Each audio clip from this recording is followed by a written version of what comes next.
and white. It would look very artsy.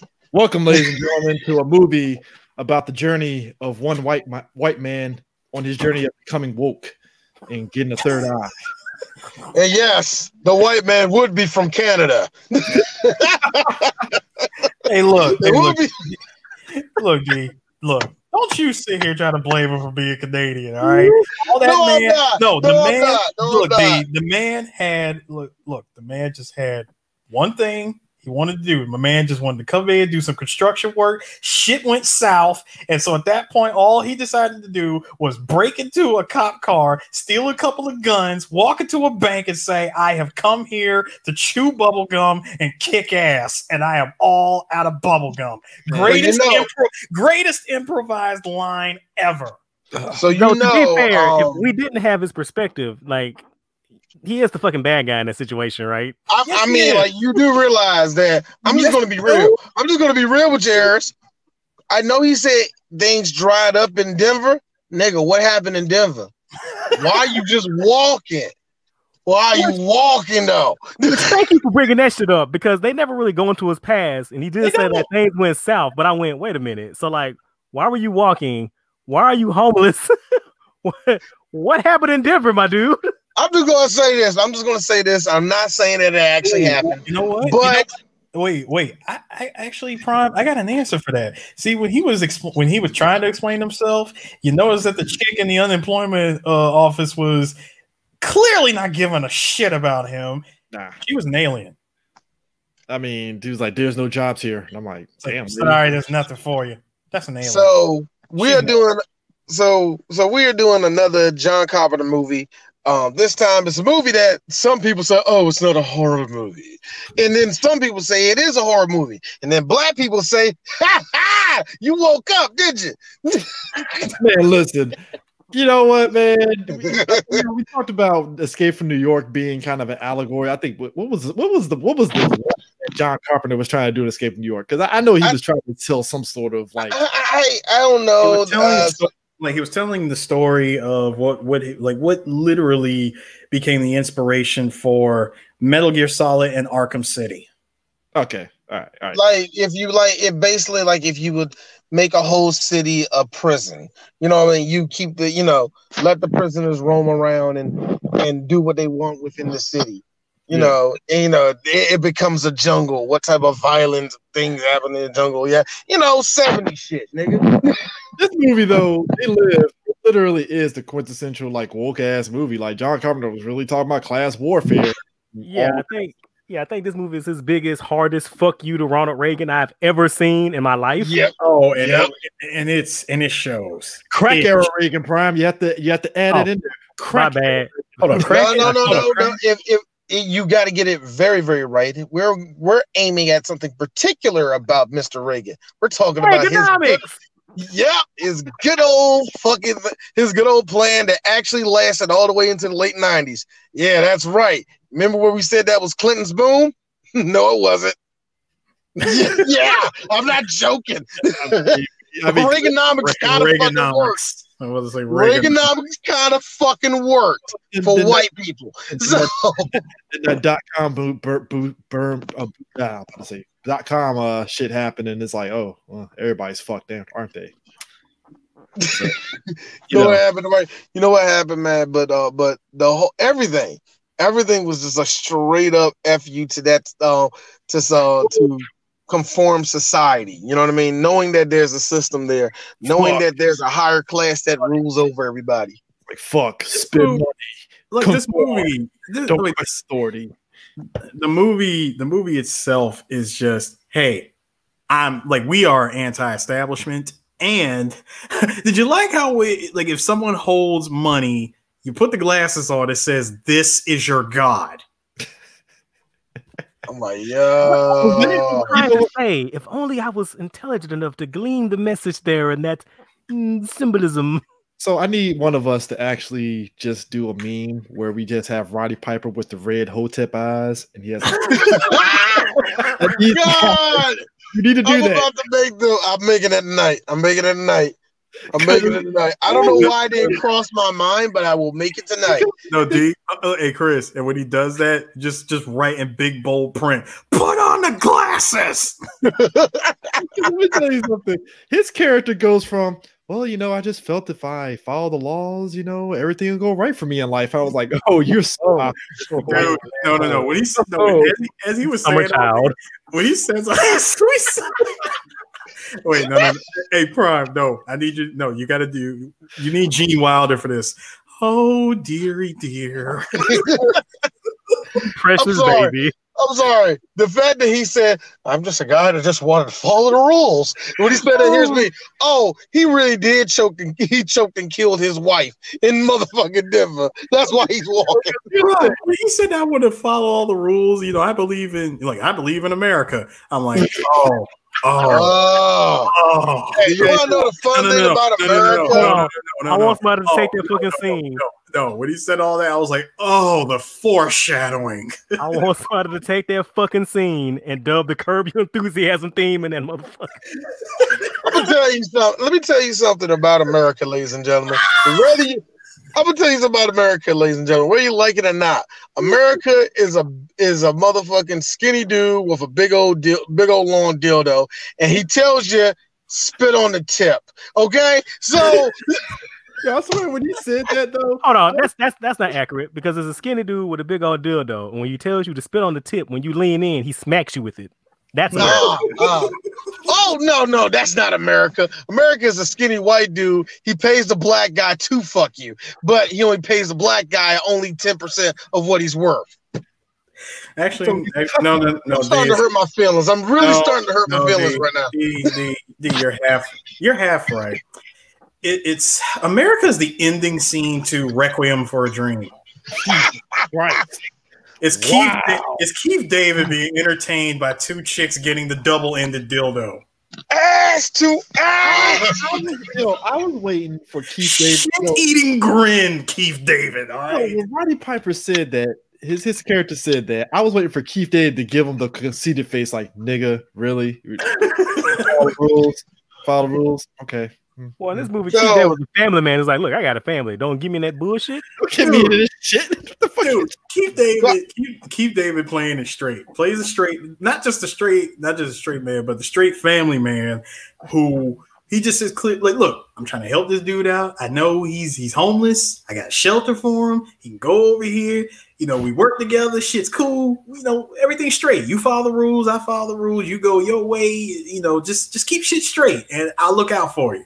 I gotta be real, man. Like Keith David to me, it's amazing how, like, we talked about it before when we did My Name is Dolomite. He was in Disco Godfather, right?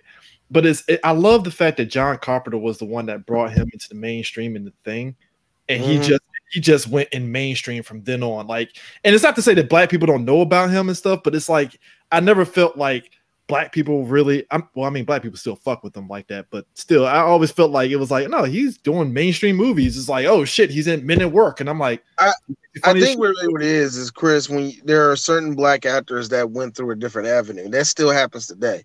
Yeah. There are still a lot of black actors that come up that everybody like, oh, that's what's the name? Like, who's that? Some MTV motherfucker I never heard of. So it's the same deal, really, when you think about it, man. Sir, Goliath and Spawn paid his dues. Thank you. I was just gonna say that to black nerds, Keith David is Spawn and Goliath. Exactly. That's how Keith David went in anyway. He came in through the sci-fi door, and a lot of black actors went through the sci-fi door. A whole lot of them, and the one thing you can give Star Trek is that they always have a black actor there. They always, you know what I'm saying? There's always going to be a black person there in some type of capacity. I mean, so in fact, kind of off topic, I want to ask you guys this: if Corey Payton has said no, could you imagine Keith David as Drebin? Yeah, too deep of a voice. They would have got Bubba Robertson to do it. No, I could seriously see Keith David doing Drebin. I think he's too deep. I think his voice is too deep. Morgan Freeman is like, you're just narrating at this point, Drebin. Exactly. Well, Drebin was anyway. Exactly. It was a damn storyteller. Granted, he was telling some of the most fucked up stories to Snake, but hey. But it's just funny, like with him, like you said, he went to sci-fi road mainstream, and it's like I kind of chuckle inside that, like all of a sudden, like in the 2000s, all of a sudden he picked up on the black stuff, and then now he's in Greenleaf, and he's actually really fucking good in that show, and it's like it just happens that way, Chris. It just happens that way. Like here's another person that was like that, even though they was in blaxploitation movies too. Ernie Hudson. Yep. Ernie Hudson was the exact same way too. Ernie Hudson, even though we all knew who the fuck he was, he still did white movies. Technically, you know what I mean by when I mean white movies. You know what I mean. Yeah. So it's like he did that. I want to say no. Billy D. Williams was known by black folk, and the way white people knew him was through sci-fi. So. That's kind of like, that's kind of a weird avenue. So anyway, but it's like, so Roddy Piper, it's funny with him, you could tell like, when he did the fight scenes, like Roddy Piper was like, I'm taking these bumps. And Carpenter was like, yeah, sure, fine, fuck it. You're right. I still laugh. And, as I told you guys before we started this, when it came to that fight was supposed to be less than 5 minutes. And it went, man.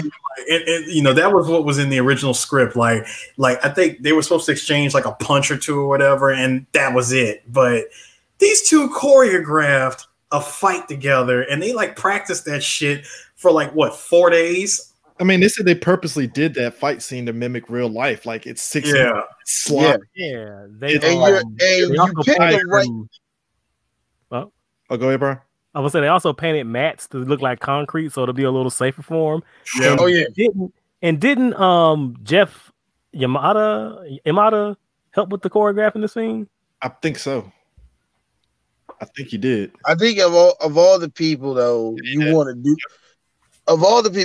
do a scene like that with, you want to do it with Roddy Piper, because especially back then in the WWF, that's how all of their matches went.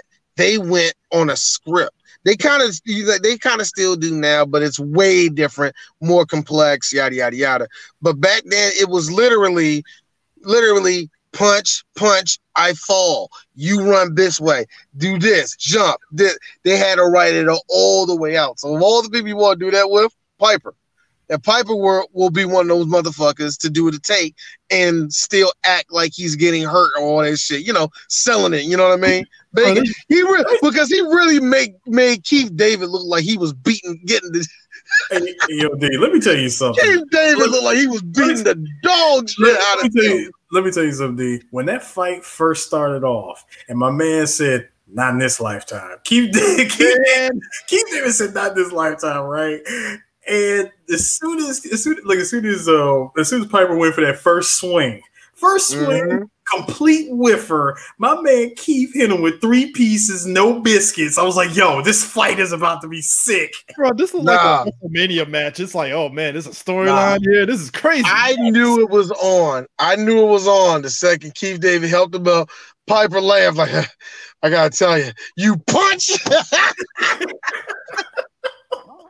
Yo, when he busts his window and I lost my shit. Oh, dude, it was funny because I know he was like, because the thing, we know that's not his car, but it's like, you really were gonna fucking crack my head open with that shit. You crazy motherfucker, you were gonna kill me? Dude, when he took the beer bottle, and when the beer bottle completely shattered and he couldn't use it, I guarantee, number one, I really think that shit was not meant to happen, and Piper legit laughed at him like, yo, Piper corpsed at that point. Like, yo, we keeping that in.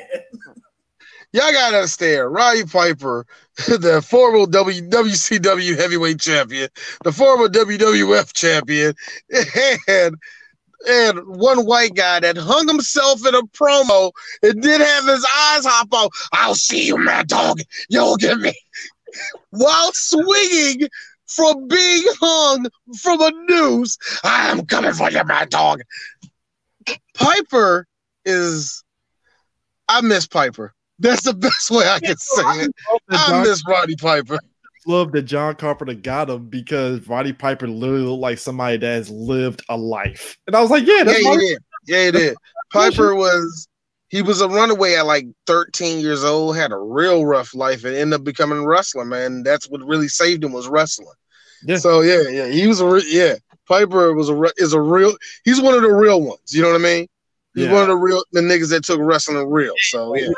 And granted, like I said, he died from hypertension, but I like the fact that he actually got better. Oh yeah, he did. I thought it was dope that he actually got himself better and clean. He went through, dude, just when you see him throughout the beginning of the movie, I'm like, dude, Piper, you look like an actual drifter, all right? Yeah. And you know the Texas music, doom, doom, doom, doom. Hey, Chris. Like, I swear, if I did not know that you were, like a former world champion, I could have sworn that John Carpenter pick up an actual drifter and film this. Hey, Chris. Let me tell you how badass Piper is. Piper had cancer. He beat the fucking shit out of it. Piper did that and still, but like I said, yeah, man, Piper's was cool as shit, man. But at this time, Piper in '88, Piper was already a star. Oh yeah. At that time, he was top 5. He was top 5 because it was like Flair, Hogan, Macho Man, Dusty Rhodes, and then it'll be Piper as like and then Andre the Giant. But still, when it comes to like attraction, everybody like Piper. So ain't it funny? He the IC champ around this time too. What is that? He like the IC champ around this time too. Not in '88. No, in '88 that was in '88. I got to be really honest with you. '88 that was all Macho Man and Hogan, man. That was all about that. Okay. But ain't it funny how this movie came? Like this movie comes out in '88 with Piper, and then Hogan shows up a year later with No Holds Barred. Now hold on. Now, see, that's thinking. Didn't Vince want Roddy to be in the movie, and Roddy told him to go fuck himself? He's gonna work with John Carpenter. This is and that's where I was actually kind of headed. Yeah, that's a very true story. Because it's kind of funny. Certain promoters, of course, they're going to want money from the wrestler if they're going to be doing movies and shit like that. One of the big reasons why Hogan left AWA for WWF is because Vern Gagne was like, "You making all that money in Japan over there, so you ain't going to give me none?" No, why not? Because they ain't your money. I mean, you going doing their shows. I mean, your main place is here, so why won't you give it to me? Fuck no. A lot of promoters do that, and then Vince still Jolly do it today. And I say Jolly because it's stupid now, but stupid. It's very stupid because Vince shut down WWE stars, YouTube and Twitch channels. Again, half of it, you're an asshole. The other half, I fucking get it. Yeah, if I'm Vince, you using what of mine? No. I kind of get it. I hate it, but I kind of get it. And the other half is him being an old white dude. So yeah, I mean, and then on top of Roddy Piper playing John Nada, that's his name, and Keith David playing Frank, you got Meg Foster. Playing the eyes of Satan as usual. Yeah. Meg Foster, you know what? Meg Foster has not aged gracefully. I'm gonna assume she smokes a lot of cigarettes because she looks like somebody that smoked like 6 packs of Cools and shit. You know what, Meg? I know for a fact she's not like this. But Meg, you look like you said nigger every day of your life. What? Well, now she does. Yeah, I mean now she does. Can I say there are 2 white women from the 80s that clearly do not look like themselves today? Meg Foster, and the other one being what's her name? Colleen from Clue. She played Yvette. The busty. Yeah, the busty. Yeah, I know you're talking. Yeah. Hey, but dude, I think if you see what she looks like right now, holy shit. But you're right about Meg Foster though, D, and the fact that she's like Eric Roberts, where you're going to get like a level of acting in whatever movie you put her in. Yeah. If you pay for Miss Foster, Miss Foster is going to do her goddamn job. That's why, even in that shitty even in that shitty pedophiles movie that just came out not too long ago. Yeah, that one. Yeah, even in that one, Meg, hey, you look scary and crazy as fuck in that. And then she played blind, like she did some little blind shit. I was like, you know what, Meg, you killing this. I ain't even faking. Hey, get your ugly ass. Look, hey Chris. Hey Chris, when she died. Oh, damn, Meg, I loved you. Get your ugly ass off the screen. And look, this comes from a dude when I see her pictures from the 60s, 70s, and even in the 80s. She was a bad bitch. I will say that. Hey, did y'all ain't gonna fake. But did y'all have the same thing as soon as you saw in the movie? Oh, she couldn't possibly heel turn on our lead character. Could you fucking eyes, boy? Again, the eyes of Satan, and the fact that she was entirely too calm when Nada's freaking holding her up like drive. No. It's when she called the cops. That's when I knew she was not. No. First of all, no. I'm sorry. It was the moment she was held at gunpoint. First of all, you are a white woman in 1988, living this uppity ass lifestyle, driving that 3 Series BMW. Fuck out of here! No, Chris. Fuck out of here! You're gonna be that damn calm. But see, I excuse that as an anomaly because every once in a while you get a movie where you get the one white woman that isn't screaming bloody murder. But like when she judo threw fucking Roddy Piper through that window, I was like, okay, you want something, lady, because you don't just throw Roddy Piper. Let me tell you something. Hill. Let me tell you something about Piper.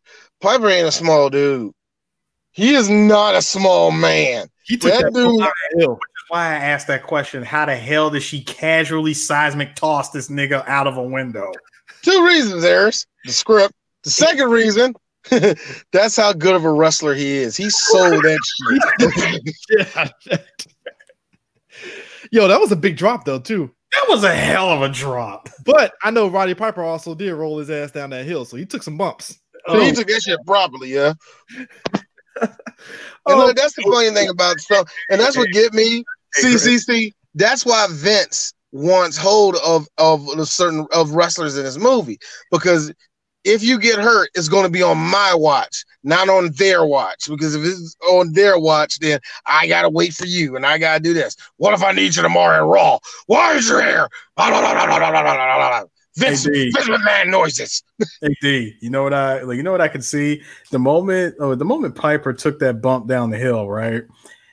I'm willing to believe that there was another overweight white guy who just happened to watch that movie and said, you know what? One day I'm going to do that. And when I do it, I'm going to stand up, look back at that mountain and say, what in the hell was that all about? I thought you was actually saying Foley. Nah, Foley was Cactus Jack at the time. You know what Foley said? No. I was talking No. I thought you was going to say Foley, because if it was Foley would say this. I think I could do it higher. Man, let me go ahead and fall off this roof and then roll down the hill. No. See, it's hey, Roddy, with all respect, it's a hill. So I needed Chris Farley to do it, and that was his moment in Black Sheep. Oh my God, I can't wait for us to do Black Sheep, just so all 3 of us at the same time. What? Also, too, we talk about the friendship between men. I like how Keith David immediately saw shirtless Roddy Piper, was like, "That's a man I want to have beer with." Let me tell you something. Let me tell you something. This man's jib. Let me tell you something. As a black man in 1988, I can say one thing: that's some good abs on him. I got to be honest with you. I'm actually kind of jealous, but at the same time, I think I can live more than this motherfucker. What's your name? Now, D, right there when you said that, I guarantee you, when Keith looked down him the first time, he's like, "Hey, you know what? Guy's not too bad." He looked down him the second time, and when they both caught eyes, here's Keith. Nigga, don't let this purple shirt fool you. Here's Roddy. Here's Roddy. Another black fella. Here's Keith. The shirt come off, motherfucker. Yo. You know what I liked about that construction scene? Piper went up there. Now you can't do this shit no more. But I hated how many old heads told me that you could do that. You can't do that shit no more. But he went up there and he said, can I work? Guy was like, nah, it's a union job. He looked at the side, saw the Spanish niggas. So can I talk to your lead guy here? All right, guess you can work. I mean, like 80s and 90s, you can literally walk into the construction site and then boom, start working. And then you can't do that shit no more. Ocean kicked in around about 97. late 90s, early 2000s, that walking up on the construction site shit was like, we stopped that shit. That is not like I actually remember doing that one time. Dude, the old head was like, this is not 1984. Fill out this application and turn it into HR. I'm sorry, young man. Did you do any construction? I know Cross is a trade school. You ain't did none of the construction trade over there. Wow, you behind. Like what? Back in the 70s. I got a hammer. Get in. Really all it took was for Piper to say, I got my own tools. Man. Oh, bet, nigga. I ain't got. All right, good. Get in here. You are construction Jesus at that point. Yo, he got real talk. Most security jobs, I got a car. Shit, all right, come on. Nowadays, it's like, hey, I got a licensed gun. Come on down, buddy. We love you. You got a licensed gun? Cool. We good. I shot a black guy in Texas. Well, guess what? Here at the El Paso Police Force, we shine a light on those situations. Welcome to the force. Hold on. Was the black guy innocent? Probably. Yeah, it doesn't matter. Get in here. So Keith David leads them to the purgatory from Yakuza. That's where they lay their head at. And basically, again, the lead guy there, that's the head of the church. He's like, "Oh, you got your own tools? Oh man, you'd be great here and stuff. You can fix those showers over there if you want to take a hot shower." I was like, "Okay, cool." You know what? Those little communities, AKA, hey, you want to earn your keep? Here you go. Those little communities, they don't last a lot. I hate that.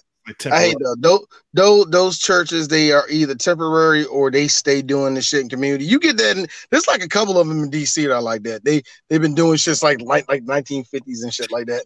So like old boy from The Wire when he was helping. Yeah. He was, hey, I can get you a job cutting grass. It ain't much, but it's something, right? Like they're like you got that's cool when it happens. Like I like that little bit. You need that in those communities, to be honest and stuff. I mean, it helps. Like it like. I'm not saying having it in a park like that because I know people be feeling that way, but damn, there needs to be some space for some people to live like that, man. That's the only way they can do it, man. Feel safe. That's how it is. Now, granted, from what I've heard about what the state of LA is and shit, that looks like that's a thing, especially since it is a thing. And Skid Row is a thing now. It's like, that's not a thing. That's like everywhere. That's the whole point. That's the whole point. And what better way of showing how all of this consumerism and all this obey, follow, just do as you say shit is actually poured on the people who have nothing. Mm-hmm. How deep is that? I mean, even the guy on the TV when he's scrambling the signals talking about the middle class is going away. They're coming for us. And I was like, oh shit, like, damn, he hit it on the nail on that one. Like, middle class. And then here's the best part about that part. What killed me, remember when when the police came and tore all that shit down? Yep. Everything was gone. The television was still there. Mm-hmm. I hate you, John Carpenter. That is deep, and I like that. Everything else is gone, but the television still pumping out trash. Fucking blind preacher getting his ass.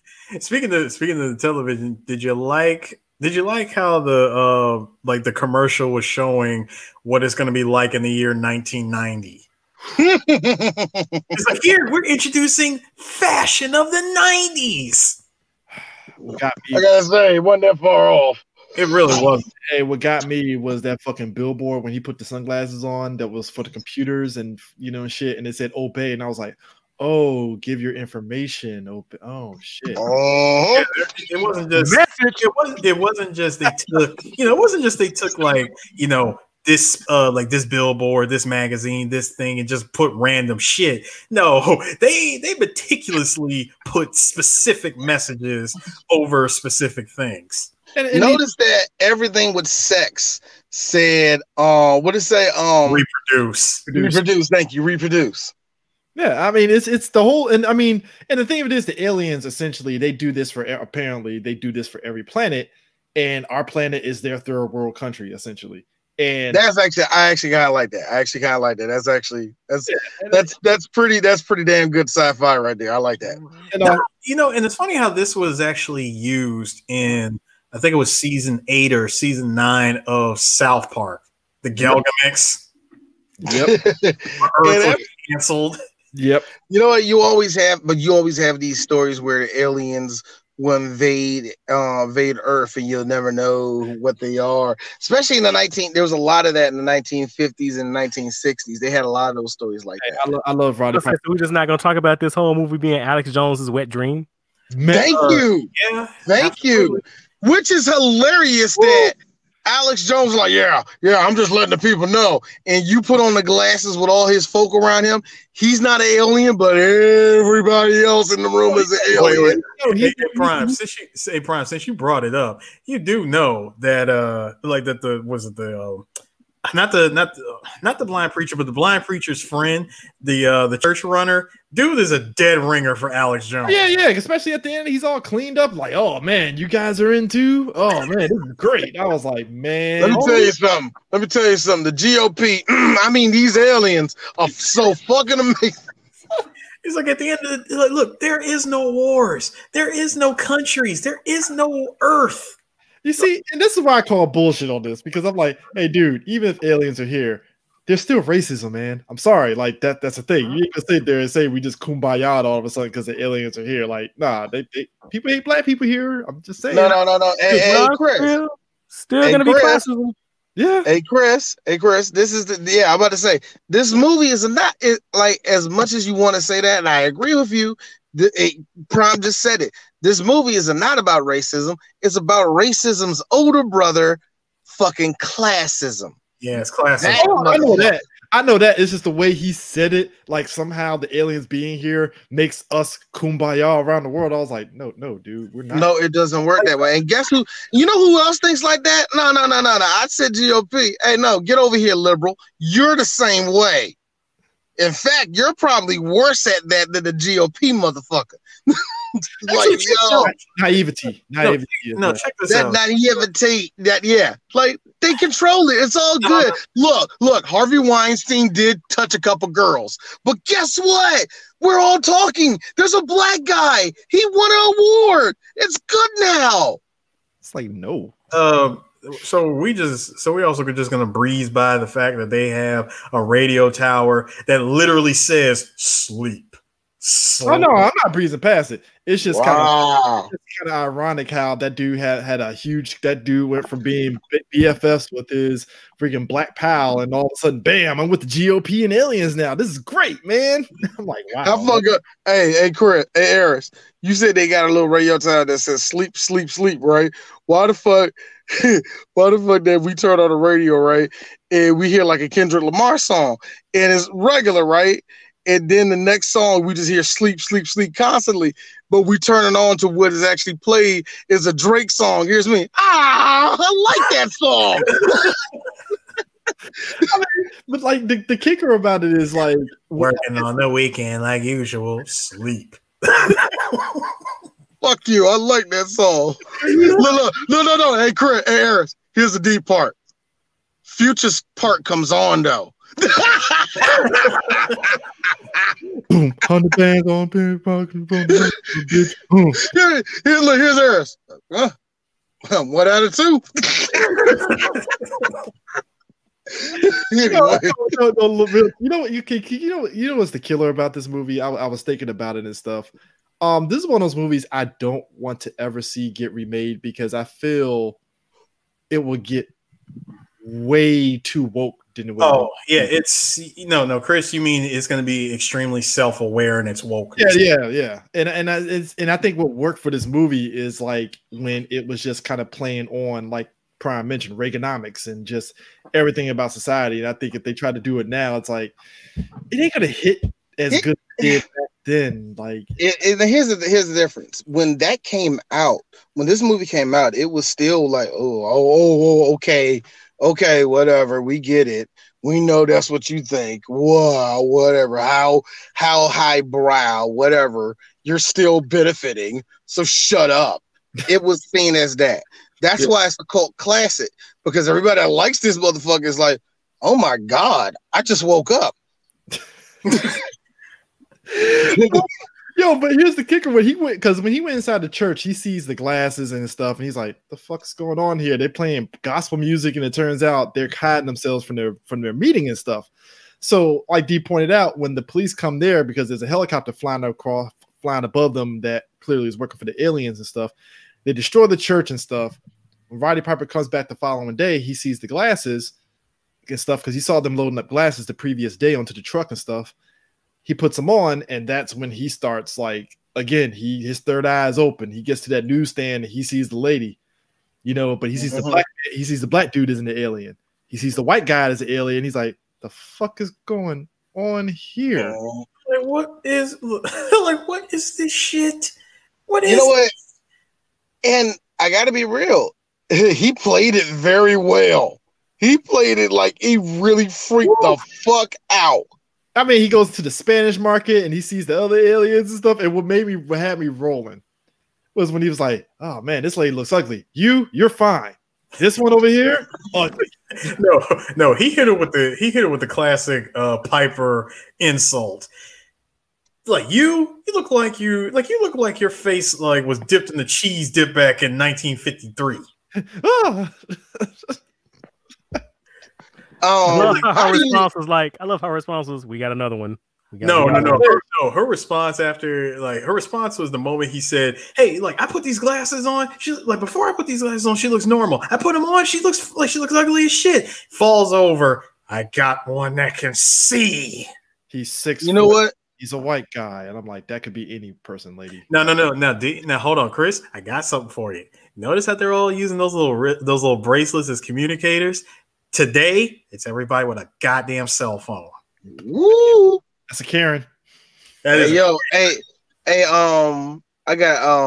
gotta say this. The makeup, well, at least the faces of these aliens. Now, you said I agree. You really can't remake this movie, but if you're gonna do any homages, you got to get those fucking faces. Yeah, you have to. You have to. Hideous. Those are hideous and they are unforgettable.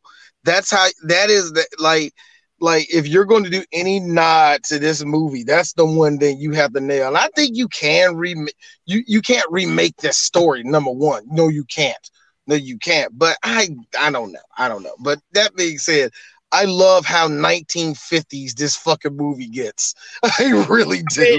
And it keeps going and stuff, and it gets to the point to where when they stitch them, when they, the people in the market snitch them out and stuff, you see the 2 cops roll up on them and stuff, and I was like, well, this isn't going to go so well for you two, but let's see what happens. No, the line when he was rolling out, I don't like this one bit. One bit.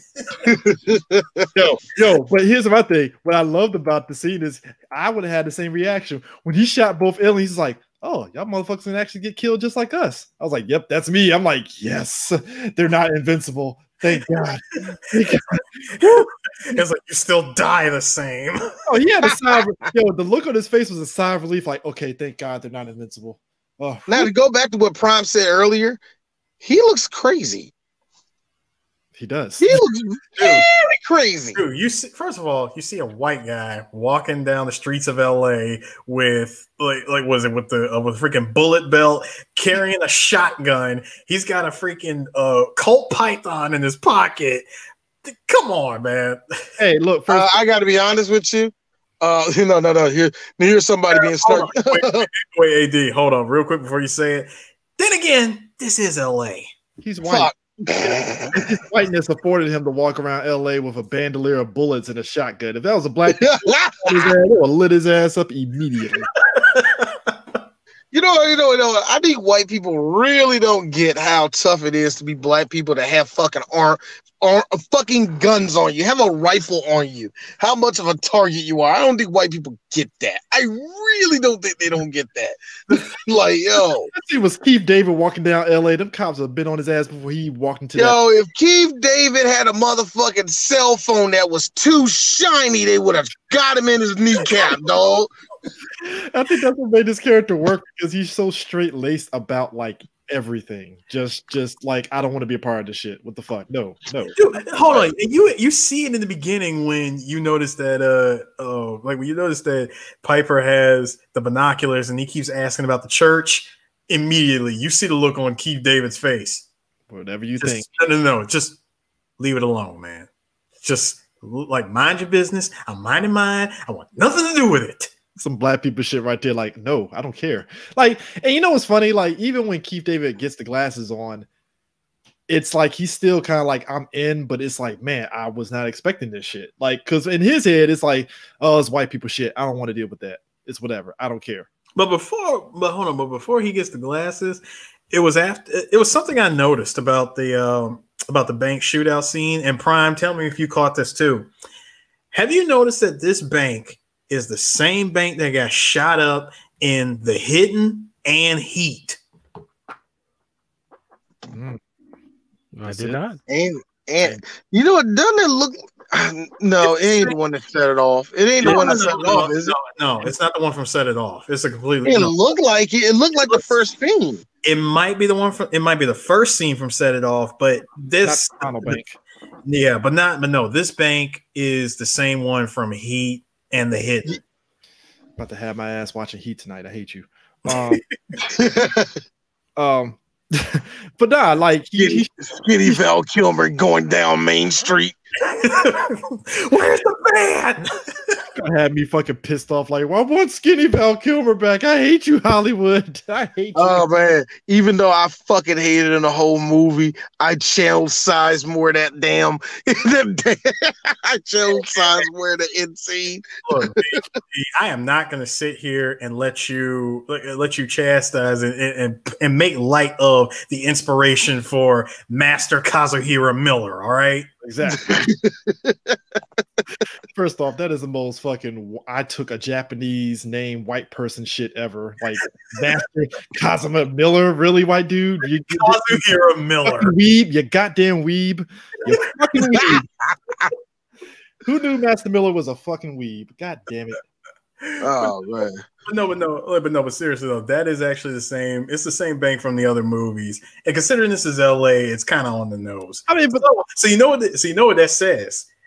That all these movies exist in the same universe. It's the same bank that's been robbed several times. Hey, look, here's how I knew these aliens meant business, right? And hold on, Chris. 2 times out of the 3 times, twice was a fucking alien situation. Yo, who knew? Let me tell you something. Here's how I knew these aliens meant business and stuff, and they knew full and well their operations are going to be fucked if they don't get rid of Roddy Piper. These motherfuckers sent the goddamn SWAT team after his ass. And I'm like, it's one guy. You send a whole fucking army after his ass? I mean, I know he's dangerous, but what the fuck? It's called nip it in the bud, Chris. It's also called, hey, we know that there's others. If he links up with them, it's over for us. Well, when we see the others and stuff after that whole fucking fight and shit, you know, it's like, man, this look at the fucking diamond dogs under here, man. Diamond dogs, like, this is all we got left. Nobody's recruited. I was like, hey, Snake, did you recruit anybody? Nah, man. I mean, y'all could have just asked the Bloods. I think they would have joined on this shit. You give him a pair of sunglasses. Give a pair of all them niggas sunglasses. Give him a pair of no. Hold on, D. I'm gonna fuck all y'all up real quick. Give him a pair of sunglasses. Half of them blood niggas is aliens. Nigga, listen. Woo! First off, D's idea, didn't they do that in the fucking second and third Purge movie where dude did the fucking blood whistle and shit? And it's like, oh shit, the blood's out. They're helping us, guys. I'm like, what? What? Wait a minute, they did it in the Purge? They didn't do that in the Purge. They did. Yeah, Designer came out and whistled. Yeah. Williams did the fucking blood whistle in the second Purge movie. Like, hey, they're my peoples. I'm like, wow. Yo, no, here's the thing you gotta realize. Yeah, that's gonna fucking happen. Like real talk. I gotta be really honest, and I just feel like anytime if there was a real legit purge ride to go on, you ain't getting in the black neighborhood. I just have this feeling niggas is not having it. We were waiting on this. But you know what this movie reminds me of too, in this miniseries, and Prime might know this one too. You remember that miniseries V? Yeah. This movie reminds me of like a movie version of V, except V they went crazy epic with that shit, like storyline and stuff. But yeah, even the people of V said that this inspired them, didn't they? I think so. It might have. I mean, I'm not surprised if it did. Yeah, I mean, but just the overall basis of it, because you're right, D. It would be a mind fuck if one of the Bloods was an alien. That's what I said. Yeah, my bad. It would be funny though if that was the case. It's like, really? Like I said, just give one pair. Just give one pair to one of them. That motherfucker looks around at the whole crew and realize half of them niggas is aliens. So Ronnie, now you gotta realize, guys, this is a 19. No, hold on. Hey, D, real quick. That nigga shoots and kills one of them. So you know you're gonna have that one smart ass, talk about set tripping. Bro. No, here's the you had to do shoot him. And remember, this is 1988. Gotta say, cuz I always knew that little mark ass nigga wasn't one of us. You know, baby. Let's get at these niggas. Pieces. Nah. Fucking yo, whole project's coming out, cuz. I'm thinking hey man, I'm thinking this nigga down for the set. He gang banging spaceships. Hey man, what you doing right here, Crip? Nah, yeah, hey yo, cuz, real quick, man, put these sunglasses on, my nigga. Real quick, nah, for real talk, my nigga. Put them on real quick. See what happens. I gotta be honest with you. This will probably be the all of a sudden you just see two niggas shoot each other. Pow! Like, wow. Two aliens shot each other. This would be the one movie that I can legit say would be more realistic of the Bloods and Crips getting together more than Meteor Man did. Yo, that's fair. John Carpenter had a better way than Robert Townsend. I love Robert Townsend. I love that goofy ass movie, but I was like, this would have been a smart way to really get the Bloods and Crips working together. Just like they run up in that fucking the news station with guns ablazing, just murking people. I was like, man, that would have been dope as shit. You know, that's shit, just like that movie, Motherfuckers. Oh shit! Oh, ooh, I remember that time. Why'd you have to bring that movie up? Why? What movie? Motherfuckers. I gotta see it. What's the name? Is that actually the name of the movie? It's actually the name of the movie. Yes, it is. Motherfuckers. Jamaican. Oh, yeah. Okay. Wait, Chris, help me out here. Help me out. Which came out first, that or Shot Us? I think Shot Us. That had to be Shot Us came out first. Okay.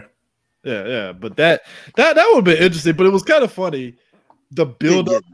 Because here's the thing. This dude rolls up. Jerry curl dripping all over motherfucking Piper's shoes. Piper looking down at his fucking Timbs. Like, what the fuck, man? You want to move you want to move you want to move your hair there? You know, that whole little thing. I got to Yo, here's my thing. How do you roll up on a black man getting some water at a construction site thinking that's gonna work out? That's all I'm saying. Like, wow.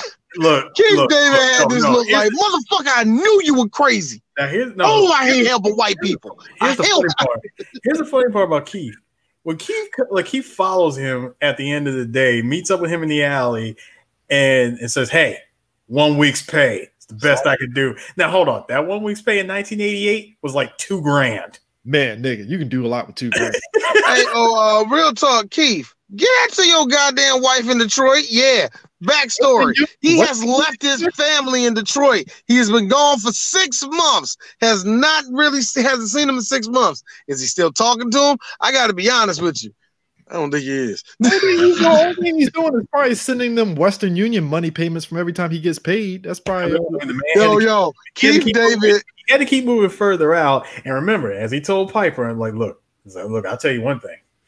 If they shut down one more construction site, so I'm gonna take a hammer to one of their fancy fucking foreign cars. Like, yeah, look, he already did, yeah. But here's the thing, get me like that being said, Chris, he does send back a letter with like money to his wife, and because Keith David's voice is so booming, the second she opens up the letter, "Dear Christine, I'm sorry I couldn't be out there. Here's the money." Like she can actually hear that motherfucker talking. Sincerely, Frank. P.S. I know that baby is not mine. He is too goddamn light skinned. And I told you I ain't gonna get no more money than I am right now. But I mean, a good black man, I'm doing what I can. Oh man. We didn't talk about the blind. That baby clearly is not his, Chris. That baby is clearly not his. Tell Stoney I said hi. So the blind preacher in this movie is Raymond St. Jacques. I have seen 2 of his movies, and I love both of these movies. One of them being Cotton Comes to Harlem. I love that movie. Mm-hmm. Love that movie. Died in 1990. He died 2 years after this movie, and and he has a distinction of being a black man on a very, very popular show that was called Rawhide. He was actually on there as a recurring character. He had a prominent spot. That was a high point for a black man on a Western. So so in Rawhide, it's top 5 when it comes to the Western shows. Top 5. It's really good, man. Like Rawhide, Bonanza, Gun. God, what's the name of that shit? They have Gun Will Shoot or something like that. No, Have Gun Will Travel. That's what it is. Have Gun Will Travel is like 2 more of them. But yeah. Yeah, so seeing him, I was like, "Oh, that's right. Yeah, I forgot he was in the yeah." But it was another black dude. I forgot the guy's name because he was in another movie with Keith David. Hold up. Like. So you got to break it down, Chris. Because you say a black guy and Keith David. He's another one that has done. He did some blaxploitation stuff back in the day, and then boom, popped up in a lot of movies. He did. I think he was in Men at Work with Keith David. That's the other one he was in. I've never seen that movie. It's actually pretty funny. Charlie Sheen and Emilio Estevez getting popped upside the head by Keith David throughout the whole movie. Actually, I don't remember that. They were trash men, and there was some political controversy shit with their characters, and Keith David got caught up in it because he was doing Keith David shit like he's doing in They Live, and it was actually pretty funny. But so after the whole 6-minute fight and stuff, which again still fucking hilarious and stuff, and I like how he back body dropped this nigga twice in that fight. I see why they had to make the concrete, like they had to do the padded shit to make it look like it was real concrete, because that would have killed anybody. Killed? No. Concussion? You definitely right. Oh yes, it would have. Piper wouldn't feel that shit. Piper knows how to roll. Here's the best part. Number one, that whole fight, like shot for shot, was copied in South Park with the Yo, here's the thing about the cripple fight, right? I was so mad. I was so mad that I picked up on it was They Live immediately at the start of that fight. I was like, this is They Live, ain't it? And they actually did the full fight. I was like, bruh. Dude, now I gotta watch Cripple fight again. No, when you thought Keith had me laughing when Keith thought he won. My man picked up the glasses, put them on Piper's chest, pointed at him, and said, "Fuck you." Nah, what had me rolling is when he's about ready, like he's faking like he was gonna break the glasses and then just kneed his ass in the face. He was like, "No!" Bam! I was like, "You fell for that dumb shit." Like, oh, that's it. You got him in the you got him in the headlock. Got him in the head. That's it. You got him in the half Nelson. He got him. Tap. This man caught him with the okey doke. God, he got him in the nut shot. Like, you motherfucker. Multiple nut shots. That would make any guy spit blood immediately, myself included. If you did that shit to me, I'm like, yeah, I'm done. Tap out. Give me glasses. God damn it, give me the glasses. Jesus. I wouldn't even let the first one go. I'm like, no, nigga. I already know where you're going. Give me the glasses, nigga. I need my nuts. All right, I need them. Oh man, but like D said, they rolled up to the Diamond Dogs. And the lead guy, the resistance, like, this is it. I guess we just failing. Hey, here's what we're going to have to do. We're going to have to bide our time, go to work, punch in your clock like normal. And I'm like, I don't know if this is gonna work, man. You gotta be about this revolution or not, man. You can't just be bullshit. And here's me. So he said that shit. Cue the "It's Always Sunny" theme. Because right after that shit, that's when the SWAT team rolls up. I'm sorry. Right when you said "Always Sunny" theme, this is the hating myself for saying this. Like, all we gotta do is punch in our clock and do what we have to do. Act like everything is normal. Ding! Black people don't do shit until 2010. Because even Roddy and Keith, when they heard that, was just like, the fuck? I thought this was a resistance. What the hell, man? I'm sorry. Look, that's how it is. That's how it is. Obviously, but that's the truth. That's the truth. We gotta lay low for a while. We gotta lay low. It was obviously a group full of people that knew that the shit was falling apart. They weren't bringing in people fast enough, for one thing. And then you had the one angry motherfucker like, hey, I think it's about time we all of us took up some guns and we start spilling some blood out here. Well, blood did spill because some SWAT teams came in there with the fucking force. I like how Meg Foster was just there. And I like how I said, what about the TV station? It's okay. I'm like, oh, this bitch. I was personally mad that they went from the glasses to, hey, we upgraded the technology. Contacts. Like, put on these contacts. And I'm like, that would have been nice if we could have actually seen more of that. But more or less, they kind of forced themselves to use the contacts because as soon as they put them in, they pretty much stuck with it towards the end of the movie. Yeah. But a part of me thinks when they did that, in the back of my head, I just hear like ding, production credit, like production problem. See, what happened was like something feels like there was a story behind that. Like halfway, Carpenter was like, "Yeah, fuck this shit. Take the glasses off." I would have personally liked to see the science behind how they made the glasses, how they made the contacts. Like, I really wanted to know. The thing was this. That was one of those things where I'd rather not know. I gotta be real. How are they manufacturing them? That's what I'm saying, dude. It wasn't like it was just one random pair. The motherfuckers had a box. Now, I will say this: who was making them? Now, here's the thing: the mind fuck would have been, what if the aliens did it on purpose? This is why I said, shit. Yeah, this is why I said yes. You can do They Live Again. You can do different stories with it. Now, as a remake, fuck no. But there's stories to be made from They Live. There's quite a few, and that could be one. And so they get into the shootout with the aliens, and I like how it turned into fucking Time Crisis in the alleyway and shit. Reload. It was Time Crisis. All right, Eris. You can't tell me nothing. The scene where they first go into like the little stairway where you see the little stairs in the background, you see three people come out. Two of them are Asian. I swear to God, your boy from Die Hard was one of them. Oh, I know that's him. It was him. Yeah, it was him. Yeah. That was Ken? That was Ken? It was him. Hey, you know what Thank happened? you. Thank you for that. D. I understand it might have been hard to miss him. It was kind of a blink and miss. If the man had a crunch bar in his hand, oh, dude, that's him. I mean, so far, this is working for D because this means that this movie is connected in the Cage universe, which the Cage universe is when Red Brown and Lou Ferrigno went into cage fighting, and Ken was a detective trying to see what the cage fighting was all about. No, guys. Ken Luong actually survived. They lived, and Hans Gruber recruited him for his squad. Yeah. Wait a minute, hold on. When was that? This was 88. Later this year, 88. This came out early 88. Die Hard came out later 88. Woo! Hold on. All right, fuck it. It ain't Cage no more. It's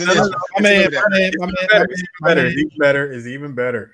This movie is connected to Die Hard, Ghostbusters, The Hidden, and Heat. My man literally left and was like, man, fuck these aliens, I'm out. And Hans Gruber was like, how about you come over here as we rob the sky? No. As you can see, I am missing an Asian henchman. We have a rainbow coalition here. I need just one, and I will not alter the plan. He's like, wait a minute. So why do you? He's like, so he wants everybody of a different race and creed, and that's what a black dude. See, you got to understand when you have people of all different races and creeds be under one umbrella, going for one purpose. It's an unstoppable force. Also, we're all deliciously evil. Actually, no, they sum it up even easier. Oh, so Hans is an equal opportunity employer. Cool. Oh yeah, he is a weird, wonderful man. His wife is Malaysian, and she is just lovely. I have a feeling. Can you imagine Hans Gruber chilling in his hideout like fucking Geese Howard, watching all the shit happen and play out in LA, and they live like these aliens are gonna go down. I'm just gonna wait. I'm gonna bide the time. It's gonna bide time. No, that's what he immediately called Jeremy Irons. You see this shit? Anybody in your squad? Are they aliens? I don't know, brother. Let's try to act each other. Man, all of a sudden you see two dead henchmen behind them. It's like, yeah, we had two aliens in our fold. I had to get rid of them. Yes, unfortunately, I had to kill my housemaid. Like, wait a minute, she was an alien? No, she was stealing from me. I knew she was doing it. Whether or not she was an alien is secondary at this point. Basically. So basically what I'm saying, do you put the acetone in first, or do you make sure the water? No, you have to have a water base, my brother. You have to have a Why don't we get fucking Die Hard with a vengeance? I don't know. Look, I don't want to do it. Okay, no, but seriously though, going back to Time Crisis in the Alley, Chris, bro, that shit was just like, so are these aliens even aiming at them? Because they were just like, nope. Reload. Dude, I gotta tell you. Go ahead. First of all, the aliens, they were looking scary as shit when you see how their eyes glow, and they're just firing on them with machine guns in that alley. Oh man, yo, I like these aliens are creepy as fuck. Hey, yo, Eris, as a person that has this type of eye, do you like the grayscale that they use? That little black and white 1950s monochrome. That old. It felt like it was aged black and white. Did you like that? I did like it, actually. It looked kind of dirty, didn't it? Like it really was like they dug it up from the 1950s and showed it in the 1980s. You know what I mean? Yeah. I love that look, man. I love that. Like I love that look, and it also shows even with the context, they still have that same. Bro, so they had one. I'm like, oh, so wait, so apparently high definition still wasn't a thing. Okay, so Keith Davis fucking around with the Rolex watch that he got that the aliens use and stuff, and they open a portal that gives them underground as an emergency and stuff. So they go underground and they come upon the party and they see the homeless dude that was homeless. Now he's a rich dude and stuff, and he's showing them around and stuff. And he's basically showing them the aliens operation. He was like, basically, the aliens are coming there. They're using our world as a third world country and stuff. And these motherfuckers are having a conference. Like everything's fine. I mean, like almost 39%. Everybody has got a profit. And it's like, okay. Actually, it was worse. See, that freaking Bugs Bunny rabbit hole that they fall through whenever they need to bug out. That is actually a teleporter because they ended up teleporting from there to clear outside of planet Earth. Yeah, actually. I mean, it's yeah, and I mean, and like I said, them traveling to the Andromeda, they were using it. They had to teleport in there and stuff. I'm like, wow, this is pretty clean operation here and stuff, you know. And I gotta be honest with you, if we gave them 8 more years, I think Earth would have been ready for flying cars. Just being real. Really, look. I am not y'all know me. Fuck capitalism. But I wanted to see what happened. Well, we already know after this movie, we already know full and well that once Roddy Piper, opened a third eye to the rest of the world, that we basically kind of put a gun to the alien's head and said, give us fucking flying cars or else. No. Or we immediately killed. We did what Earthlings do best. We killed all of them. Yeah, I was gonna say I don't think it was that at all. I mean, the world had opened up, and they were like, "Yo, what the fuck is this?" All these aliens are getting murdered. I mean, look. They kill all the aliens, right? It's like, well, we as Earthlings know that there's something higher than us, and I think we shouldn't be fighting. Yeah, we shouldn't be fighting at all. And then you hear the old British man, "Hey, I just have one question. What if all the aliens are the minorities?" Yeah. No, here's the creepy. No, you want to know the scary part? One of the aliens that actually survive, the rest of the alien race gets slaughtered. Right, one survives, and he says, "You know what? I have a cousin." And he's gonna I'm gonna fly to this mothership, and we're gonna attack Earth again, on July 4th, 1996. No. We're going to attack Earth on July 4th, 1999, 1996. Early, bitch!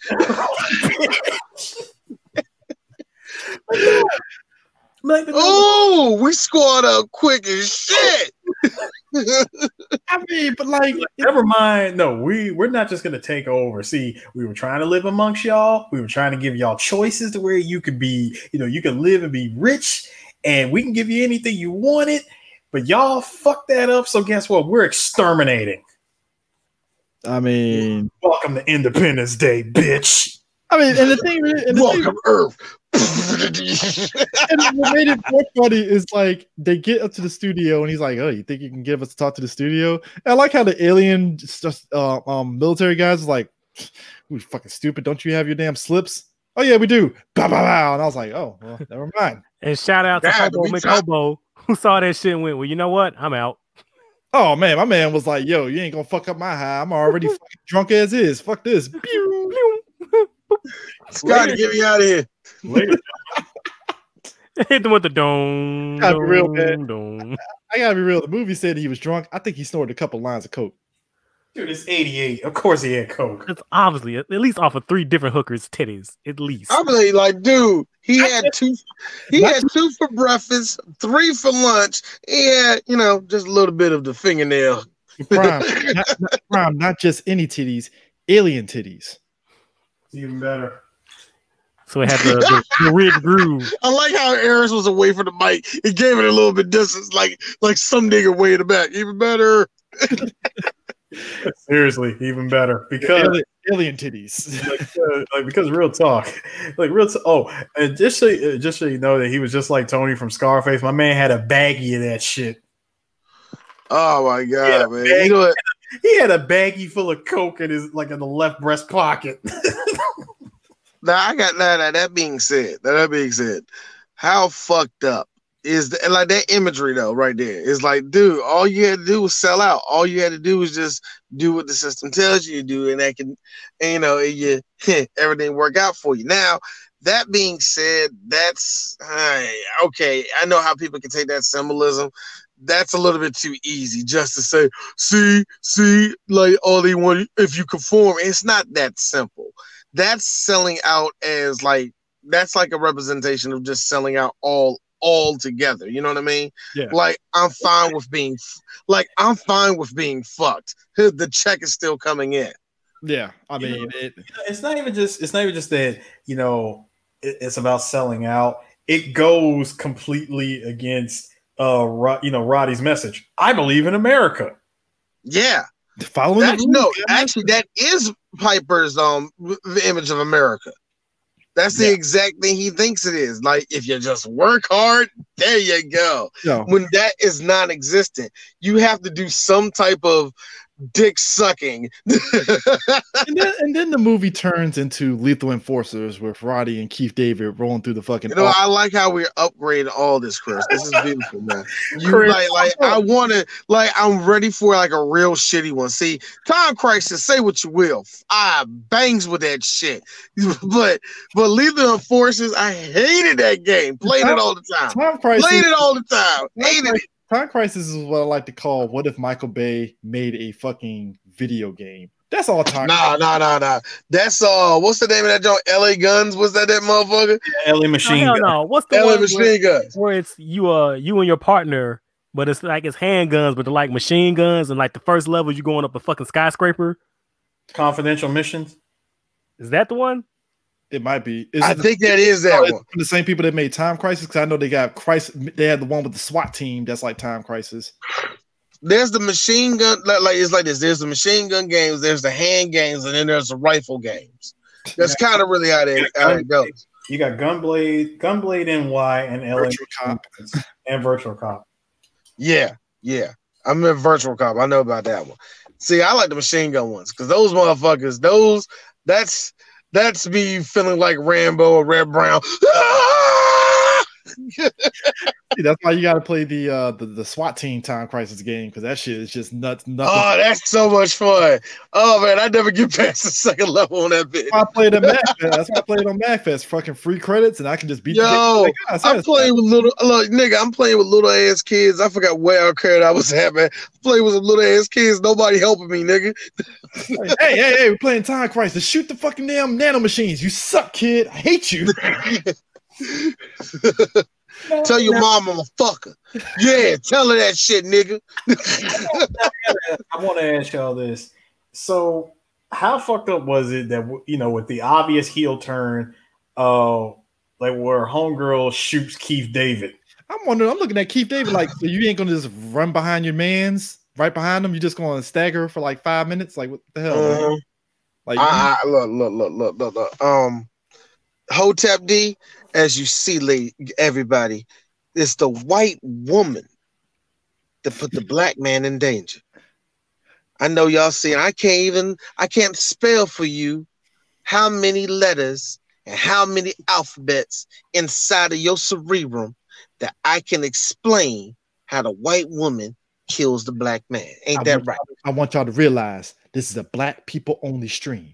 This is as my brother O'Shea Muhammad Ali has told y'all last week on his podcast that he believes that peanut butter and jelly was put here by the white man only to keep the black man in a bind. See, when we have nothing else, we just go for the peanut butter and jelly. You see what I'm saying, right, nigga? I like how they still say, nigga.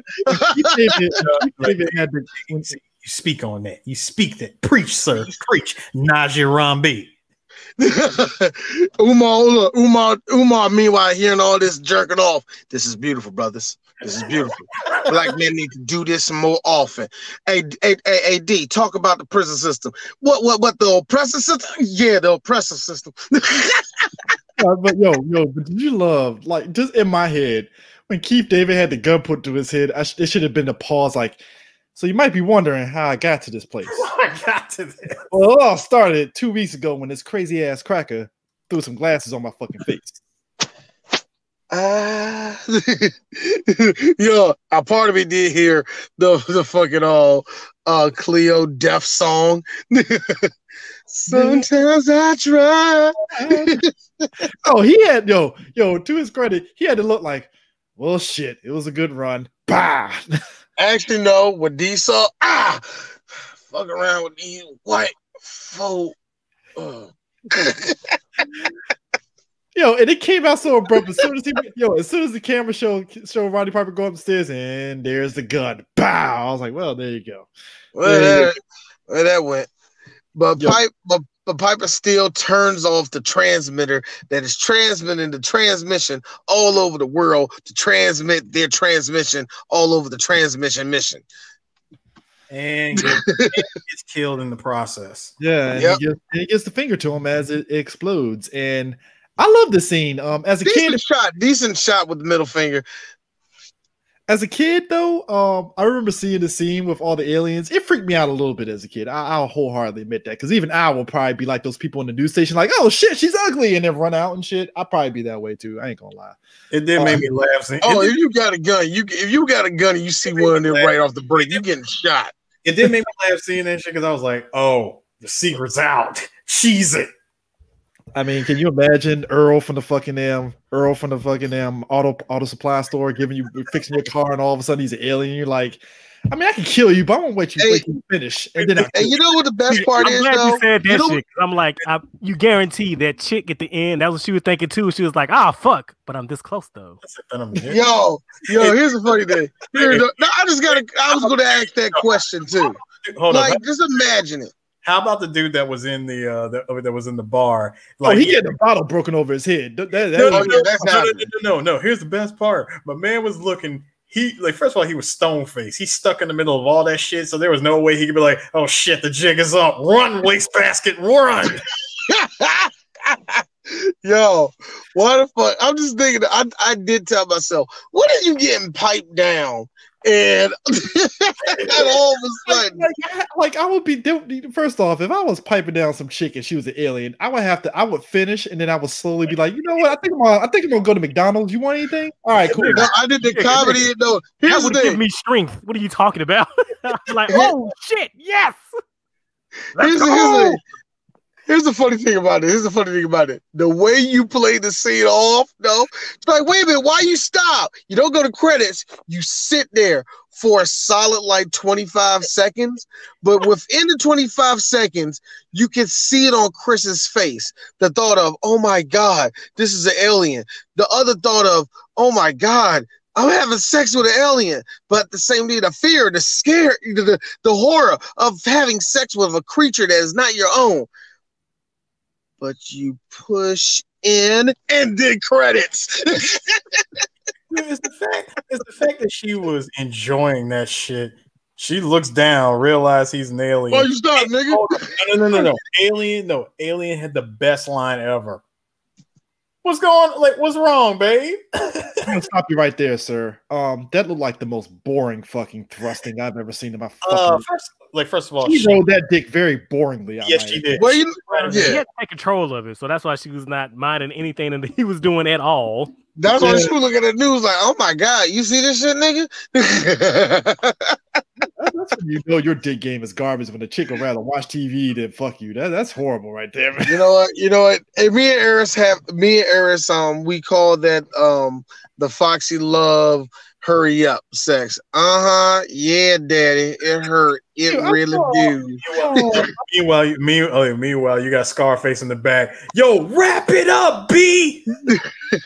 I remember seeing some Skinamax movie, and this chick was literally eating a pizza by getting fucked from behind. I was like, wow, that's. Are you sure that was not Anna Nicole Smith? No, it was not Anna Nicole Smith. It was okay. Not. But yeah, that's. Are you sure? I am positive. I think I would know Anna Nicole Smith's face when I see it. Trust me. Look, Chris. We only asked that because me and D saw Skyscraper, and we saw Skyscraper. I watched that movie after I listened to that podcast. I regret every minute of watching it. Hold on, and we have acknowledged how unbelievably boring Anna Nicole is when it comes to getting it in. You know what, Anna Nicole Smith, I'm just gonna say God rest her soul, because me and Eris actually said it during the podcast. A part of us like her. A part of us actually do like her. She was a wonderful woman. She was in this weird zeitgeist of just the culture. Yeah, but that being said, let's just be really honest with you. Anna Nicole Smith is so boring in sex. She would fart and go, "Oh, sorry, keep going." Here's why I like the ending of this movie so much, right? There's so many scenarios. Like right now, like we're in the quarantine, right? Can you imagine you're on a fucking Skype call for a morning meeting, you find out one of your coworkers who you cool with is an alien? It's like, so do I kill him or do I wait till the quarantine is over and kill him? I mean, Chris, that's why before the credits rolled, they were showing what happened when the tower was destroyed. Everything was revealed. Everything was revealed, but it's just like the reaction. Literally the world woke up. That was zero cool futurists say hack the planet. Man. Hey Chris, you brought it up earlier, and I'm about to bring it full circle for you. My other coworkers like, wow, that was amazing. Like, yeah, we had to stop the alien, man. Yeah. Hey, D, why weren't you a part of it? I didn't feel right. Why? I'm just saying, y'all hung out with that nigga all the time. I didn't. D. Black people, all the black people, look, even the Spanish girl. Yeah, we were just right beside each other, so you know. I feel like even one of them white folk. You brought up a good point because we're Earthlings. We'll probably murder each and every one of those aliens. There'll probably been like during the credits, you see burning of bodies getting thrown into the fucking damn fire, getting hung by the KKK because apparently the KKK in this world all of a sudden they're anti-alien and shit. So they're like, ping them. Hey, here's the funny thing. Here's the funny thing about all this. Because I know how this shit goes. Nationalism comes up right after this, right? And they go for the niggas next, right? Yep. I say, hey, and before somebody say, well, no, read your world history because that's not America. It's every fucking country. The second they get freedom, yeah, kill the brown people. hey, look. To this day, I still wowed out at the end of Night of the Living Dead with that black dude getting murked. Dude, CJ, how mad were you? You watched the original one from the 60s. Black man got the common sense. He helping everybody. He survives. Yeah, no. He survives just to get murdered. Yep. Message. See, in the remake, he turned into a zombie. Yeah, Tony Todd turned into a zombie, which I mean, to be honest with you, if you want to be deep about it, message. Yep. hey, look, Tony Todd was doing his best to be like old boy from fucking Walking Dead, our boy. Morgan?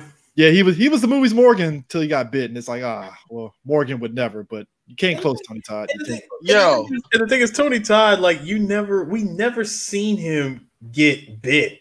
Like he just came out of that bitch. He was punching zombies and was just fucking people up. I was like, man, this guy's fucking badass. And it's like, oh, he got bit. Son of a bitch. That's the thing. He never did. We never saw this motherfucker get bit, but he comes out as a damn zombie. Yeah. Still want to know how that happened. My man was locked himself in the basement. Yeah. I mean, but like I said, it's just I loved it. This whole thing, just the way it ended. Like, hey, baby, what's going on? This cuts the credits. That cut the credits was great.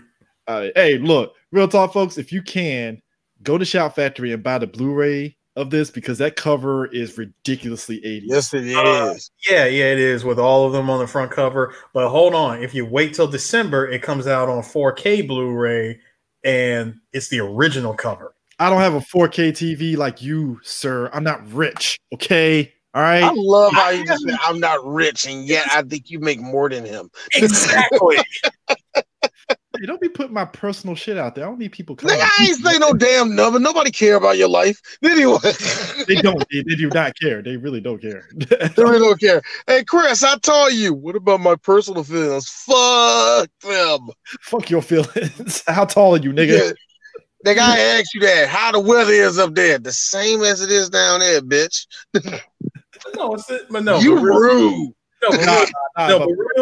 You rude. Let me have your number. Definitely pick up this movie in 4K. It deserves it. Nah, you're right though. Before, I am getting a 4K TV at some point. But yeah, you're right. That 4K is. I watched Creed on my uncle's 4K TV, and that's Creed 2 on 4K, and that shit looks fucking nice. And that's why I'm waiting. I'm just waiting for Escape from New York to hit 4K because I know it's going to. Well, John Carpenter is and stuff. It's funny. Like John Carpenter, has he ever had a miss per se? A couple of them. I was gonna say, I believe he had a couple misses. I mean, Ghost of Mars, obviously. Yeah. I mean, oh, don't let me look for him, man. I find us a bad Carpenter movie. Oh, you know what? Never mind. Yeah, never mind. Escape from LA, Vampires, and Ghost of Mars. Never mind. I was just gonna say Escape from. I don't know why I said that shit like all like confident, like John Carpenter can never miss, and I'm like, oh shit, he did make a bad one. Carpenter, since like I said, it's kind of funny. Since that I said we're going to try to do Carpenter like almost every around this time of Halloween, every October.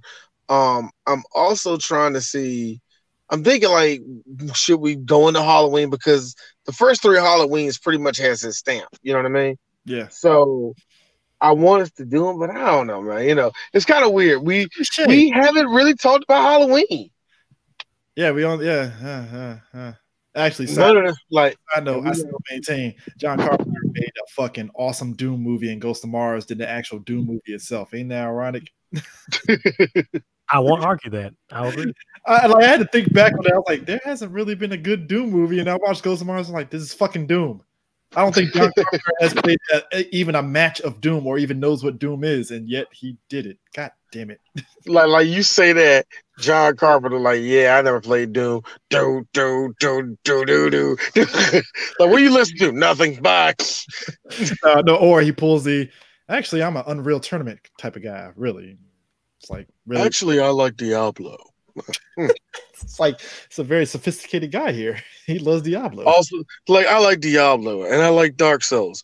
Also, I play a lot of hentai games. D's like, I see you're a man of culture as well. Actually, no, I think hentai games are terrible. You don't like to choose your adventure games, sir? Those are hilarious. Yeah, I just gave you a subject for the BAM podcast right there. No, I look, dog. Don't. I don't feel like playing no game. No, I think you had to play it. You just talk about it. You don't have to play it. Oh no. You need to. Look, if you're going to talk about it, you need to talk about the insane crap that happens in those games. Yeah, I mentioned that, and I was waiting for Prime to speak up and be like, "Yeah, I've played them." Nothing. You won't bait me, sir. I'm actually more shocked at Eris. Now I know Eris. No, Eris will tell me about the most fucked up anime in the world. Hey, yo, Eris, I played this. Hey, yo, Eris, check this out. I played this Dating Sim. There's a hentai one. Yeah, nigga, you gay. Like, but I watch it. Like, I watch this hentai with this dude taking a dump in this girl's face. It's like be a man, nigga. They're not in front of my salad, all right? Jesus. It's like really, really right in front of my Christian salad. Hey, D, like the moment happens, here's me, Dave Chappelle. That's right. La. Now, Arizona was to do that, right? 5 days later. Hello? Hey, yo, Eris, fuck you. Hey, nigga, I told you, right? It was amazing, though. Yeah, good animation. Jesus Christ, man. But yeah. All of a sudden we're not even talking about the sex. We're talking about like the color texture and shit like that. So as we're rolling through this month, what's next on the docket? Next week we're doing a blaxploitation movie. I wanted to do Scream, Blackula, Scream, or one of the Blackula movies. No. We're going to do another one that's a bit more sophisticated. We're doing JD's Revenge, a story about how a nigga named JD wants his revenge. I'm just being honest. I never watched the movie, but what happened to Stefan Urkel? Instead of him being cool, he's cool but with a knife. So, if I am mistaken, this is a spirit movie, right? Yeah, he dies and come back from the dead and like kill people, right? Most of the pimp comes in there and tries to prevent gentrification from this person that tried to kill him, and he's using the ghost of the sergeant from a different world to do it. And Lou Gossett Jr. plays his brother, his older brother, and stuff in the movie. It's actually really good. This is one of the most highly ordered movies at the mom and pop video store that I used to work at and stuff. Every person was like, "You got JD's Revenge? Oh man, we ran out. I can order you something." Yeah. Like, it's kind of funny though, like the cult movies that you like, at least the blaxploitation ones. You mentioned that a lot. Like, yo, like certain ones, they were highly regarded as the holy grail of that good 70s shit. It's a very straightforward movie. It's like Cotton Comes to Harlem. That people put Cotton Comes to Harlem as a blaxploitation movie, but it's a straight up action drama movie. Mm-hmm. And this one is it's a straight up like suspense thriller ghost kind of thing and stuff. It has some aspects of blaxploitation and stuff, but it doesn't feel like a typical blaxploitation kind of thing and stuff. So, it is what it is and stuff. That would be great to go through. Also, we're gonna try to squeeze in a couple of BAMs this year, this month. I know that the one we're coming up with is gonna be Full Moon. Not Full Eclipse, starring Mario Van Peebles. I got the wrong 3-name person. Mario Van Peebles. And my man, Bruce Payne. I love me some Bruce Payne. Why do you like Bruce? Like, here's the funny thing. I think we all allowed to like a couple of cheesy actors. Why do you like Bruce? I don't. Why do you like him? Bruce Payne. It's like he goes into these movies and he knows they're cheesy as fuck, and he just goes in full tilt. Like Passenger 57, Highlander, Endgame, both Dungeons and Dragons movies and stuff. It's just he knows how to play, and he's a Brit too, so they like fucking chewing stuff. I can't wait till we get to Endgame. I cannot wait until we get to Endgame. That's my jam, because I love me some Highlander, the TV series. So what? I think I did it. Tell everybody anyway. Might as well come out and tell all you anyway. Next month will be like November and all that. I might as well announce it now. It's always our anniversary month. We go through some type of franchise. This year we're doing Highlander, and when I mean Highlander, we're going to do the first one. We're going to do the quickening. We're going to do the third one, the one with Mario Van Peebles and that fucked up hairdo. What was the fourth one? Fourth one was Endgame, right? Yeah. The fourth one was Endgame, and the fifth one, yes, the fifth one is the one that hurts the most. And when I mean hurt, ladies and gentlemen, D is not playing with you. When it comes to ranking bad movies, Highlander the Source is so egregious. It's a sci-fi movie, but guess what? It's all in the same fucking timeline, and it stinks. Much like Genesis hurt Terminator, Genesis hurt eras. Highlander the Source hurt me, and I choose to ignore that the Source exists. And Endgame is the final. And the Highlander Endgame is the final Highlander for me. I don't fucking care about the Source. It doesn't exist. My wife is the same way. My wife is a big Highlander fan. She's like, how dare you? That's how we end Duncan's whole fucking story? Are you serious? Egregious as Endgame was, it was like, oh, at least it ended on a decent note. All right, fine. Yeah, fine. I'm sorry. Wait. The whole fate of the world comes down for him getting some bitch that we don't know pregnant? What? Oh! I forgot, guys. Duncan doesn't use his trademark katana sword anymore. He uses fucking butterfly knives. I'm like, fuck you, movie. Fuck you. Kiss my ass. Butterfly knives? Really, my dude? I never seen my wife run to a fucking blunt quicker in her life. I have never seen her run to a blunt quicker when, like, midway in the movie where they do some little mediocre bullshit. They had the nerve to get the weekend band. We're the princes of the universe. Yeah. Oh my God. Yeah. I'm going to torture us this year. That is one of the worst movies ever. Just period. 5 Highlander movies in a month. That's gonna be fun. Now it ain't gonna be a month. It ain't gonna be a month because we're gonna take like a 3-week break, then do our usual shit where we come at the very end of the damn year like we always do. Okay. I think we will have a Christmas one this year. I have not figured out what Christmas movie we're doing yet, though. Gotcha. We might have a guest for JD's Revenge. I will say that. I think I am look. Like always with Three Black Geese, I am happy about that. You know what? The year's not over, but we might as well say this right now. I present this fake ass trophy that nobody can see right now. To PrimeGundam Prime, again, like usual, you are a 4-time 6-man, 3 Black Geeks Man of the Year. This is the 4th time you get it. This is your 2nd one in a row. How you feel right now, man? You have been great for us this year, brother. Well, I appreciate the opportunity, Coach, for tagging me in. It was kind of hard in that 4th hour, but we pulled together in that last round. God. 2020 ain't over yet, but we still going. Yeah, because it's like, but yeah, I know the voting wasn't even close this year, but you know what? It's all good. I love y'all. Man. I know. I don't know. No. You're Prime. Yeah, man. I know it was a bubble this year.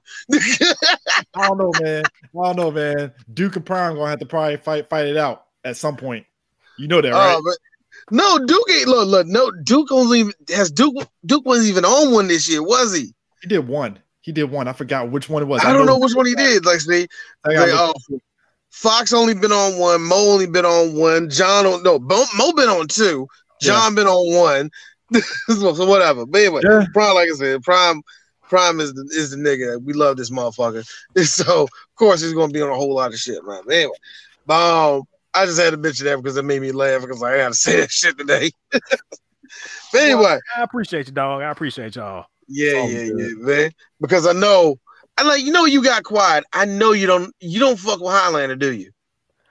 So here's my thing. So, did you watch Search for Vengeance, the anime at least? The first Highlander, and the TV show and the cartoon is my shit.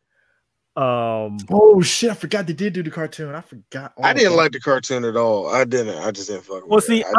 I'm an asshole. I like red hairs and I like laser swords. Maybe that's just me. Maybe that's just me. Look, maybe those are my fetishes. I mean, I like the Phantom Future cartoon. That was dope. I mean, look, everybody was trying to be Spider-Man 2099. I ain't mad at it. Exactly. The rest of the movies, the majority of them can get fucked. Yeah, I know. Oh, dude, they're terrible. We already know. So you actually saw Search for Vengeance, the cartoon, the anime. I haven't seen the anime yet. It's actually decent. It's decent. You know what? Okay. We like in that month we gotta talk about the anime. I never seen the anime, so I gotta check that out. Yeah. Search for Vengeance, it's decent. It was basically Madhouse, like, hey, because they were riding off of Afro Samurai at the time, and then it was like, hey, how about you know what? I think I did see it. I just don't remember it. Yeah, it was basically he was the character apparently was part of the McLeod family and some weird. Yeah, I don't remember nothing about it.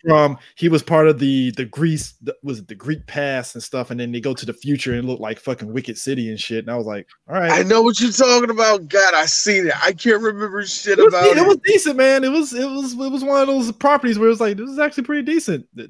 I can't even be mad at it and stuff, you know. And then they did the Witchblade TV show, and I was like, yeah, it's okay. Which have you read the fucking manga, the Japanese one? Not the one that's based on the show, but the one that's supposed to be like in continuity with the American comic book. No, Prime. Prime. You mean the Witchblade that has an copious amounts of titty, and not just titty. Strategically blood splatter place titty. Yeah, exactly. That and beautifully animated titty. Oh, and you know, I just got look. I'm just going to talk for the women on this one. You mean, her back titty? Exactly. I have not read the manga, but I've heard about the manga. I know of it. I see Witchblade. Look, Chris. Here's the thing. Going into Witchblade, if we go into it, nigga, you put on your goddamn helmet. We going in, nigga. I will be reading the comics. They lube up because you go on the Witchblade, you got to go hard. I mean, you gotta go. Look, there's a reason why me and Eris, I've been waiting for Eris because, nigga, Eris, put on your jumpsuit, nigga. Angel Cop is coming, nigga. I think it's time, nigga. It's like, whoa, jumpsuit, nigga. I'm already in the plane with my wingsuit. No. I know, Eris. You said it wrong. D. I'm butt naked. Let's go. No. I say wingsuit because I am flying into that bitch. My God, Eris! I thought about it last night. I'm like, nigga got his own place. Angel Cop, it's time for us to do it. Going to Witchblade means you gotta talk about darkness, and then you gotta talk about Angelus, and then that weird thing where the Witchblade and darkness fuck, and then they somehow birth. Yeah. My God, I forgot about all that dumb shit. I get why people like it, but it's stupid. You also want to talk about that time that you had to do the off-brand Justice League? Top cow, ladies and gentlemen. They tried it, boy. They tried it. Woo! And not a shirt among the three. Not a shirt among anybody there. Not a whole pair of pants anywhere to be seen. All right, let's go. I'm looking at Mark Silvestri like, really, my dude? Okay. I was like, Mark, you that horny on Maine, my dude? I mean, yo, for real, bro. Yo, it's like Mark had to have been snorting coke that day. He had to. That's the only explanation for that shit. So I'm thinking, what if I'm gonna stop you there, Mark. Is it with titties? Exactly. How did you know? All right, Aquaman, tits. All right, The Flash, tits. All right, Batman, bigger balls, but also tits. Follow me on this one. Well, see, Mark, you're just as predictable as Rob. I don't draw feet Liefeld, so. Sir, I don't draw hands also. Well, the design has to go into the pouches. That's where all the energy is focused into. You can tell the size of the hands by the size of the pouches. Then in that case, please hand that off to the gentleman who did Plastic Little.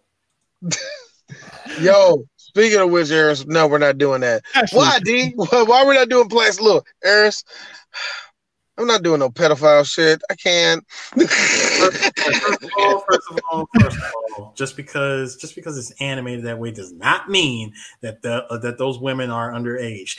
Like as hentai clearly states, all women in hentai are at least 18 or above.